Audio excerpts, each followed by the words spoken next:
नमस्ते फ्रेंड्स, कैसे हो आप सब। आशा करता हूँ बहुत ही अच्छे होंगे। अपने से बड़ों को सम्मान, छोटों को प्यार और आपके विचार अवश्य ही राष्ट्र को समर्पित होंगे। जैसा कि मैंने आप लोगों को बताया था कि हम 28 नवंबर से एसएससी जीडीएम रेलवे का रिवीजन बैच स्टार्ट करने वाले हैं। तो अपने वादे के अनुसार हम आपके सामने रेगुलर क्लास लेके आ गए हैं और आज ही हमारी सेकंड क्लास है। तो मैं आपको बता दूं कि कल हमने थोड़ा बहुत सिंपल इंटरेस्ट के बारे में जाना था और सिंपल इंटरेस्ट के बारे में ही जाना था, ज़्यादा नहीं जाना था, केवल हमने फॉर्मूले वगैरह जाने थे। और आज मैं उसी का थोड़ा एक्सप्लेनेशन करने वाला हूं, तो कैसे हमें इसको समझना है, क्या करना है, वो आप देख सकते हैं। तो चलो बिना समय गवाए हुए हम शुरू करते हैं। Let's get started.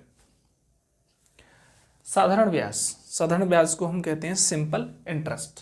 इसको हम यदि डिनोट करना चाहे तो हम एसआई से भी डिनोट कर सकते हैं। इसका यदि फॉर्मूला देखा जाए तो P for principal, T for time, R for rate यानी कि दर, टी टाइम यानी कि समय, प्रिंसिपल यानी कि समय। इसमें एक चीज़ और हम लीव कर रहे हैं जिसको हम कहते हैं अमाउंट, जो शायद हमने यहाँ लिख रखी है। जो अमाउंट होता है, जो प्रिंसिपल और एसआई दोनों का क्या होता है, एडिशन होता है, यानी दोनों को यदि हम ऐड कर दें तो हमें हमारा अमाउंट प्राप्त होता है। ठीक है।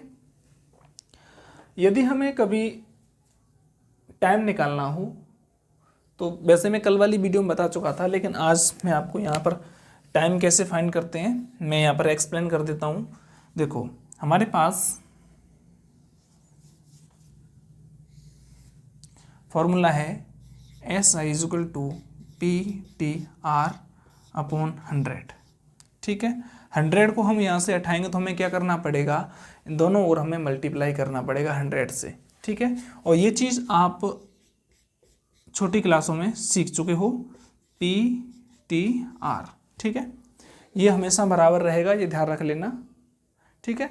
यदि हमें P का मान निकालना हो, P का मान निकालना है, किसका मान निकालना है, P का मान निकालना है, तो P को यहाँ से हटा दो, बाकी का इधर क्या कर दो, डिवाइड कर दो। क्या बचा है हमारे पास, TR। तो यहाँ हमने क्यों रोका था, P। तो देखो P का वैल्यू हमारे पास यही है, क्या, 100 multiply SI/R × T। R for rate, T for time. Just as हम फाइंड कर सकते हैं P और R। इसी प्रकार हम क्या फाइंड कर सकते हैं, P और R दोनों चीज़ें फाइंड कर सकते हैं। ठीक है। अच्छा, आई थिंक सिंपल इंटरेस्ट में जो भी है वो ये है। इसके कुछ सम इम्पोर्टेंट्स पॉइंट्स हैं, वो ये हैं कि यदि हमें कभी भी अमाउंट ज्ञात करना हो या कुल धन ज्ञात करना हो या कुल राशि ज्ञात करनी हो, क्या ज्ञात करनी हो, कुल राशि ज्ञात करनी हो, तो हम क्या करते हैं, सिंपल इंटरेस्ट और प्रिंसिपल को हम क्या कर देते हैं, ऐड कर देते हैं। यदि देखो, मैं आपकी जानकारी के लिए बता दूं, यदि हम यहाँ देख पा रहे हों तो P फॉर प्रिंसिपल हो गया, और ये जो फॉर्मूला है इतना वाला, ये वाला, ये किसको रिप्रेजेंट करता है, SI को। तो यदि हम यहाँ चाहें तो हम यहाँ ब्रैकेट में लिख सकते हैं A = P + SI। क्या लिख सकते हैं, P + SI। SI means simple interest. ठीक है। A फॉर अमाउंट, यानी हमें यदि कुल धनराशि प्राप्त करनी हो तो हमें क्या ज्ञात करना होगा, यानी कि जो हमारे पास सिंपल इंटरेस्ट है उसको किस में ऐड करना पड़ेगा, प्रिंसिपल में ऐड करना पड़ेगा। Then we find the total amount of the total amount. ठीक है। नेक्स्ट, ये जो पॉइंट हैं ये 3 हैं, यानी कि हमेशा प्रश्न में क्या है, आपको जो रेट है वो क्या दी जाएगी, एनुअल दी जाएगी। एनुअल मतलब वार्षिक। और हमसे कहा जाएगा कि 5% वार्षिक दर से 2 साल का छमाही पूछ ले, छमाही ब्याज लेते हैं। ठीक है। और क्वारंटली पूछ ले, क्वार्टरली यानी 4 महीने बाद। ठीक है। या मंथली पूछ ले, यही पूछा जाता है। तो इसमें क्या होता है, यदि छमाही ब्याज है, हाफ ईयरली है, तो दर को क्या हो जाता है, आधा हो जाता है। क्या हो जाता है, दर आधी हो जाती है और समय कैसा होता है, दोगुना। क्वार्टरली में हम क्या करते हैं, दर का क्या कर देते हैं, 4 से डिवाइड कर देते हैं और टाइम होते हैं उसका 4 गुना ले लिया जाता है। ठीक है, इसी प्रकार यदि हम मंथली देखें, जो कि हमारे पास काउंट की जाती है ग्रामीण एरिया में, काफ़ी सारे स्टूडेंट्स का ये क्वेरी रहती है कि सर जब हमारे घर वाले हमसे सिंपल इंटरेस्ट काउंट करवाते हैं तो हमारी जो काउंट करने की स्पीड है वो तो ठीक है, हम काउंट कर लेते हैं, क्वेश्चन में निकाल लेते हैं, लेकिन यदि इसी प्रश्न को हमारे घर के मेंबर्स निकलवाएं, काउंट करवाएं, तो हमसे गलती हो जाती है। रीज़न इसका ये है क्योंकि ग्रामीण क्षेत्रों में या वैसे हम जब कोई ब्याज लेते हैं तो मंथली काउंट की जाती है। कैसे काउंट की जाती है? मंथली कहते हैं उसको, हम वार्षिक समझ लेते हैं, लेकिन वो होती कैसी है? मंथली होती है। तो ध्यान रखना, हमारे ग्रामीण एरियाज में ज़्यादातर हैं जो ब्याज पर मूलधन दिया जाता है वो मंथली दिया जाता है, ना कि ईयरली। तो इसीलिए हमारे कैलकुलेशन में और हमारे घर वालों की कैलकुलेशन में क्या होता है? डिफरेंस आ जाता है। ये चीज़ आप समझ चुके होंगे बहुत अच्छी तरीके से, क्योंकि इसमें कोई रॉकेट साइंस नहीं है। अब रॉकेट होगी तो साइंस तो होना ही जरूरी है, लाजमी है। ठीक है, यदि कंसेप्ट्स आपको अच्छे लग रहे हो तो वीडियो को लाइक करना और चैनल को सब्सक्राइब करना ना भूलिएगा। ठीक है, वो तो आप कर ही देते हो क्योंकि बहुत अच्छे बच्चे हो। ठीक है, जैसे ये चीज़ है हमारी बेसिक चीज़, इसको आप समझ चुके हैं बहुत अच्छी तरीक़ा से। अब इन चीज़ पर आधारित मेरे पास कुछ एग्जाम्पल्स हैं जिनको मैं आपको सॉल्यूशन करना सिखाऊंगा। May be all examples in the English language but I translate into Hindi. May be although all example English, यद्यपि सारे एग्जाम्पल्स क्या हैं? इंग्लिश लैंग्वेज में है, लेकिन मैं इन्हें क्या कर दूंगा? हिंदी में ट्रांसलेट करके आपको बता दूंगा। ठीक है साहब, नॉर्मल क्वेश्चंस हैं, नॉर्मल चीज़ है और ठीक है।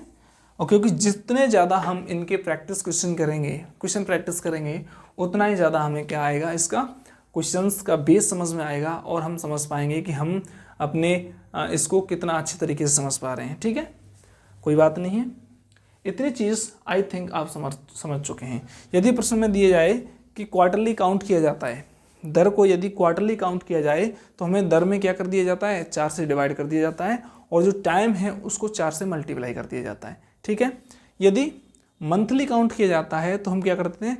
रेट को 12 से डिवाइड कर देते हैं और टाइम को 12 से मल्टीप्लाई कर देते हैं। ठीक है, अच्छा, यदि हाफ ईयरली मतलब छमाही,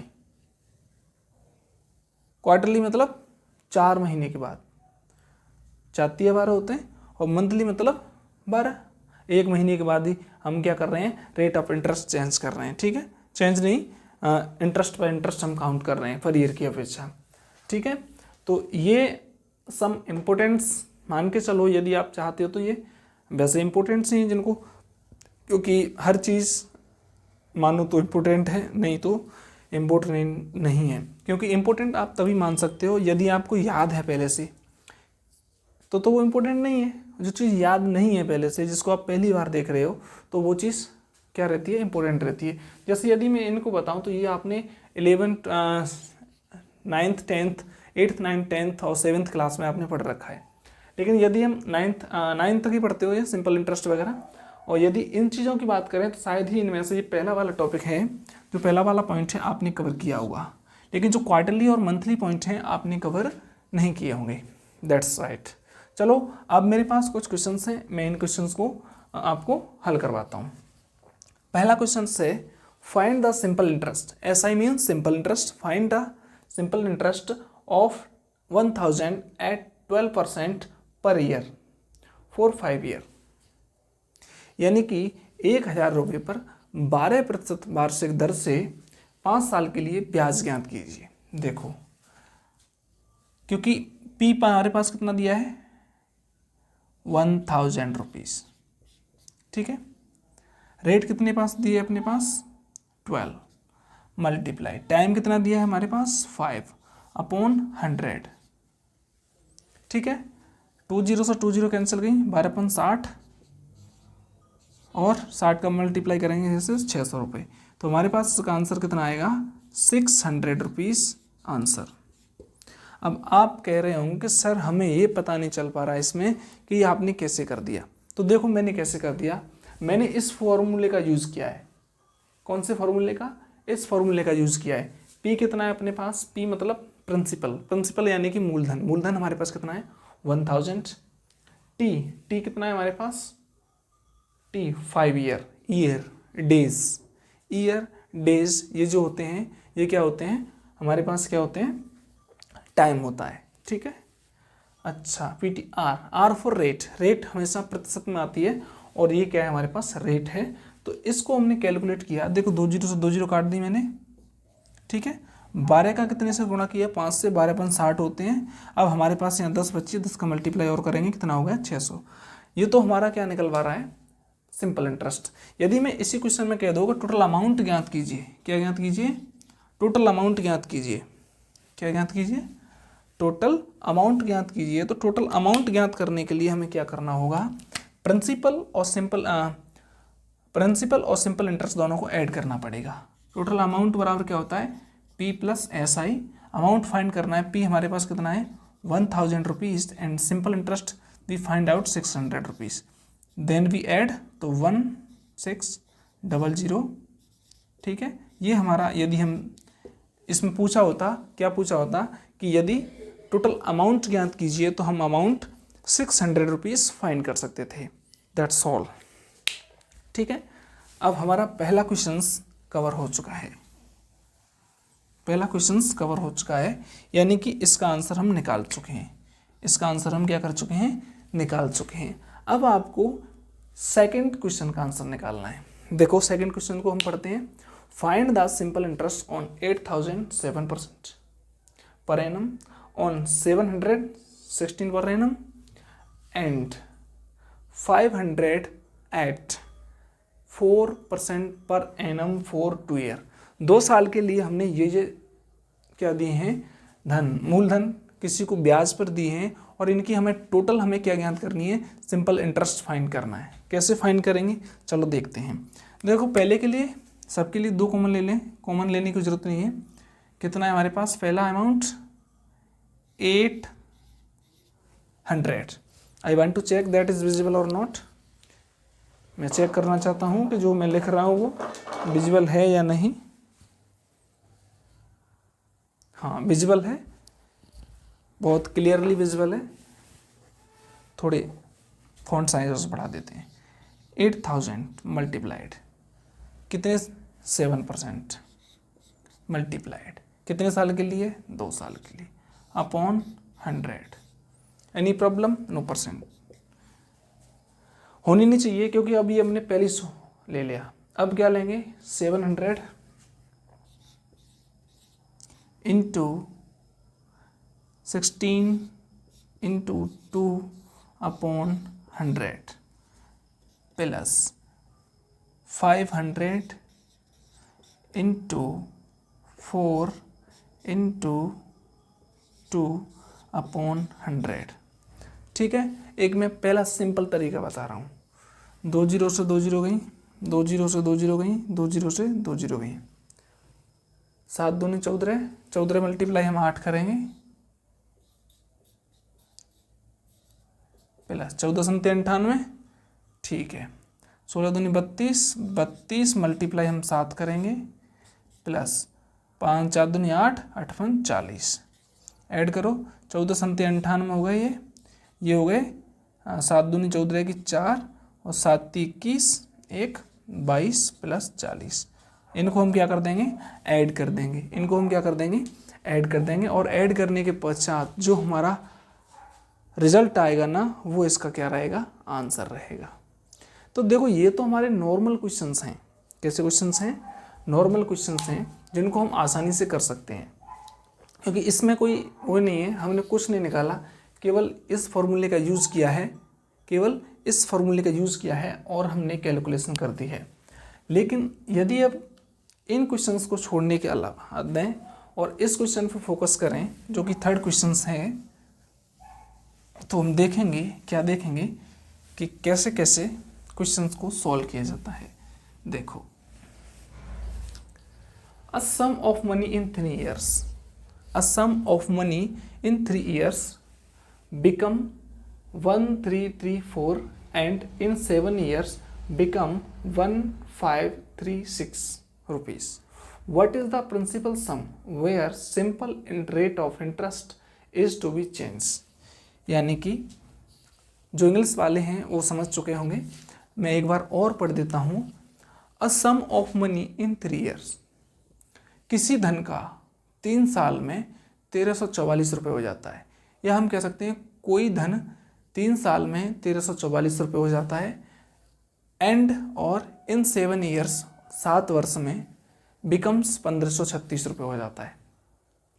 7 वर्ष में कितना हो रहा है? 1536 हो रहा है। 3 साल में कितना हो रहा है? 1344 हो रहा है। तो व्हाट इज द प्रिंसिपल सम? अब ये कह रहा है वह प्रिंसिपल सम, वह मूलधन ज्ञात कीजिए where simple rate of interest is to be change. वह ज्ञात कीजिए जहां पर मूलधन क्या हुआ है, ब्याज क्या हुई है, परिवर्तित हुई है। तो देखो परिवर्तित हम देख सकते हैं पहली राशि की बात हुई है, इसके बाद हुई है तो इस पे हुई है। अब देखो मैं तुम्हें एक इसका शॉर्टकट, और अच्छा शॉर्टकट कुछ नहीं होता, ध्यान रखना सफलता का कोई शॉर्टकट तरीका नहीं होता। और शॉर्टकट तो या तो यूट्यूब पे चलते हैं या इंस्टा पे चलते हैं या जो भी हैं शॉर्ट वीडियो वाले फेसबुक वगैरह इन पे चलते हैं। एजुकेशन में कोई शॉर्ट नहीं चलता, और कोई शॉर्ट बता रहा है तो उसका कोई ना कोई लॉजिक ही है, ठीक है। अब यहाँ देखो सबसे पहले 3 साल में कितना रेट ऑफ इंटरेस्ट अमाउंट आ रहा है? 3 ईयर, 3 साल में कितना आ रहा है? 1344, ठीक है। 7 साल में कितना आ रहा है? 1536। अभी हमने ब्याज काउंट करनी है, हमें क्या काउंट करनी है? ब्याज काउंट करनी है। क्या काउंट करनी है?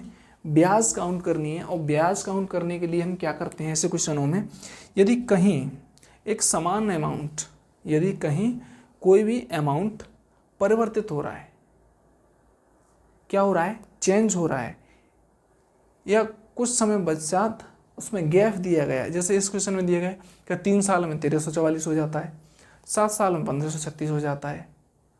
कौन सी ब्याज है? सिंपल इंटरेस्ट है। तो सिंपल इंटरेस्ट पर ईयर समान रहती है कि नहीं रहती?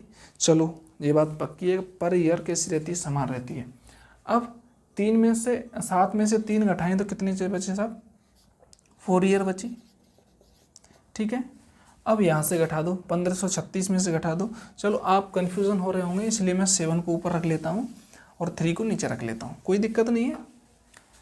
7 ईयर 1536 और 3 ईयर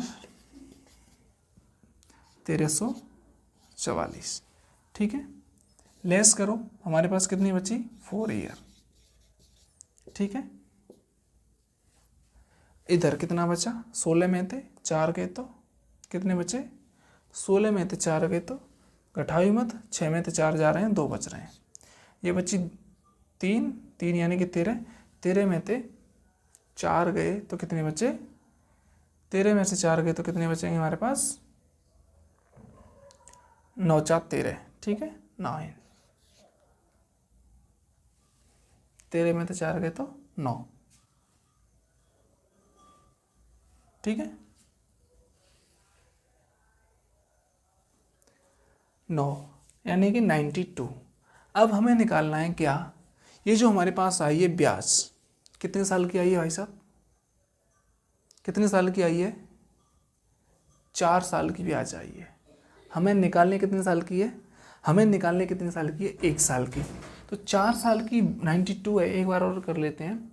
देखो 6 में से 4 गए तो 2 बचे, अब हुए 13 में से 4 गए तो कितने बचे? 9, और ये बची 4 1 192, ठीक है। अब ये 192 जो हमारे पास आया है वो क्या है? 4 साल का ब्याज है। कितने साल का ब्याज है? 4 साल का। लेकिन हमें काउंट कितने साल का करना है? 1 साल का हम काउंट कर लेंगे तो हमें कोई दिक्कत नहीं होगी। 1 साल का हम काउंट कर लेंगे तो हमें कोई दिक्कत नहीं होगी। तो 4 को हम क्या कर देंगे? 192 को हम 4 से क्या कर देंगे? डिवाइड कर देंगे। तो कितना आएगा हमारे पास? तो 19 में जा रहा है? नहीं जा रहा, लेकिन 16 में जा रहा है 4 बार और 8 बार, 8 चौके 32, 48, यानी एक साल में हमारे पास जो ब्याज है वो कितना है 48। लेकिन परिवर्तित कहाँ हो रहा है, परिवर्तित हो रहा है यहाँ। कितने साल में हो रहा है, 3 साल में। तो 48 मल्टीप्लाई हम 3 करेंगे तो कितना रहेगा, 48 मल्टीप्लाई 3 करेंगे तो 38 24, 4 चक 4 12, 1 2 14, 144। नहीं आई समझ में, कोई बात नहीं है, मुझे समझ रहा हूँ कि आप इस चीज़ को नहीं समझ पा रहे हैं। चलो मैं दोबारा करता हूँ। देखो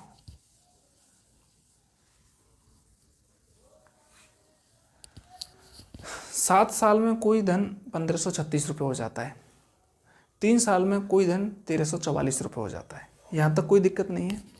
अब हमें इन दोनों के बीच का अंतर ज्ञात करना है, जिससे वो क्या निकलेगी हमारे पास। क्योंकि देखो मैं आपको बता दूं क्यों ये ब्याज ही हम इसे काउंट क्यों कर रहे हैं, क्योंकि अमाउंट बराबर क्या होता है, P + SI होता है कि नहीं होता। लेकिन A1 S1 ठीक है, और A2 P तो समान ही रहेगा। परिवर्तित क्या हो रहा है, केवल ब्याज की राशि चेंज हो रही है, प्रिंसिपल तो ऐड हो रहा है। अब इसमें से हम इसको घटा दें, इसमें से हम इसको क्या घटा दें, इसमें से इसको घटा दें तो हमारे पास क्या बचेगा, सिंपल इंटरेस्ट ही बचेगा। बचेगा कि नहीं बचेगा, क्योंकि ये समान है, ये चेंज हो रहा है। इसमें से इसका जो यदि हम अमाउंट घटाएंगे तो क्या बचेगा हमारे पास, क्या बचेगा हमारे पास, इंटरेस्ट ही बचेगा। देखो एक तरीका और, नहीं आई आपकी समझ में, कोई बात नहीं, मैं और समझाता हूँ।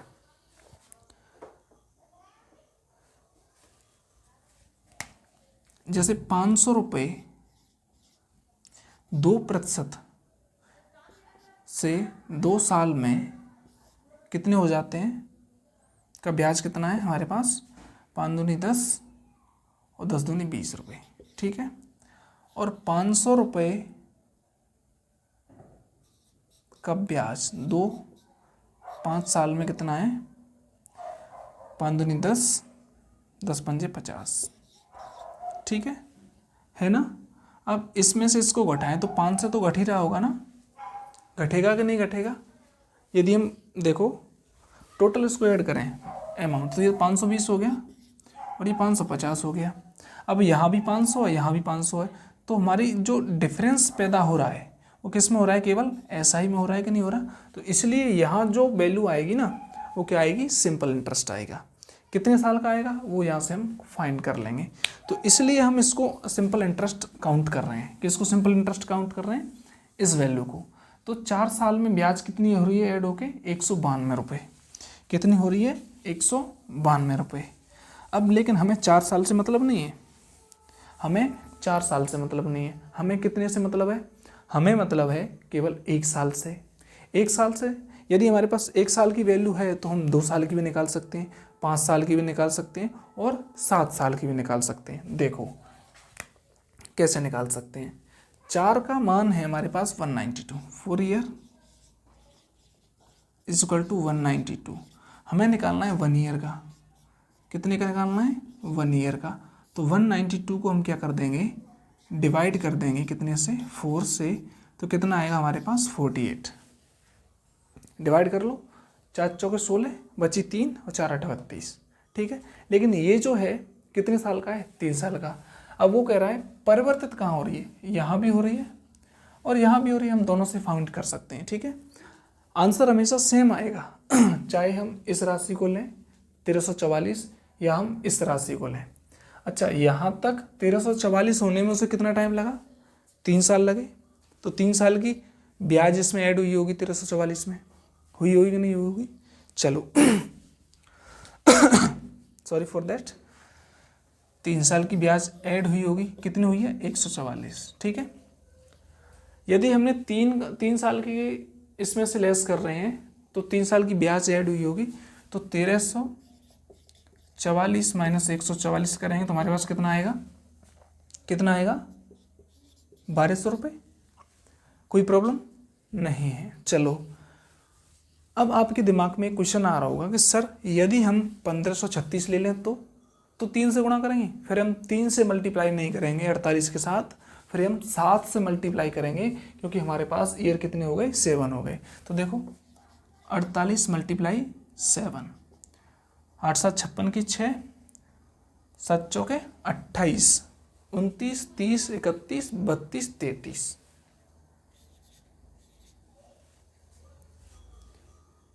1536 माइनस 336 कितना आ रहा है, 1200। ठीक है, तो आंसर हमेशा समान आएगा। हमें यदि कोई चीज़ जांच करनी है, ध्यान रखना है, तो वो केवल ये ध्यान रखना है कि यदि पहली वाली वैल्यू के पास जा रहे हैं तो हम देखेंगे कि पहली 344 होने में कितने साल लगे, 3 साल। तो जो रेट ऑफ इंटरेस्ट आएगा उससे हम 3 से मल्टीप्लाई करके इसमें से घटा देंगे। ठीक है, यदि दूसरे वाले फिगर के पास जाते हैं, 1536 के पास जाते हैं, तो हम देखेंगे 1536 रुपये होने में उससे कितने ईयर लगे, 7 साल लगे। तो 7 साल के लिए हम क्या करेंगे, जो हमारी 1 साल की ब्याज कितनी आ रही है, 48 रुपये, 1 ईयर की 48 आ रही है, हमने 3 साल की नहीं करी, 144, ये आ गया 1200। आंसर हमेशा चाहे कोई सा भी फिगर ले लें, 3 साल वाला ले लें, 2 साल वाला ले लें, 1 साल वाला ले लें, कितने भी ईयर्स का ले लें, आंसर पर कोई इफ़ेक्ट नहीं पड़ेगा। आशा करता हूँ आपको ये कुछ समझ में आया होगा। ठीक है, इससे ज़्यादा समझ में जब आएगा जब हम इसके कल वाले सेशन में क्या करेंगे, क्वेश्चन प्रैक्टिस करेंगे। क्वेश्चन प्रैक्टिस करेंगे तो वहाँ से आपके दिमाग में जितनी भी कमियाँ हैं ना, जितनी भी खूबियाँ हैं, और आप जितने भी इंटेलिजेंट हो, वो सब आपके सामने आ जाएगा। ठीक है, तो आज के लिए इतना ही, कल मिलते हैं एक नई वीडियो में। तब तक के लिए आप हमारे चैनल को सब्सक्राइब कर लें, क्योंकि रिवीजन तभी होगा जब आप हमें सब्सक्राइब करोगे। हमें मतलब हमारे चैनल को, और ये चैनल हमारा नहीं है, आपका ही है। ठीक है, तो स्वस्थ रहिए, मस्त रहिए, अपने से बड़ों का सम्मान कीजिए, बच्चों को प्यार दीजिए। आज के लिए इतना ही, कल मिलेंगे एक नए सेशन में। तब तक के लिए दिल थाम के बैठिएगा और अपने चैनल को सब्सक्राइब कर दीजिएगा। जय हिंद।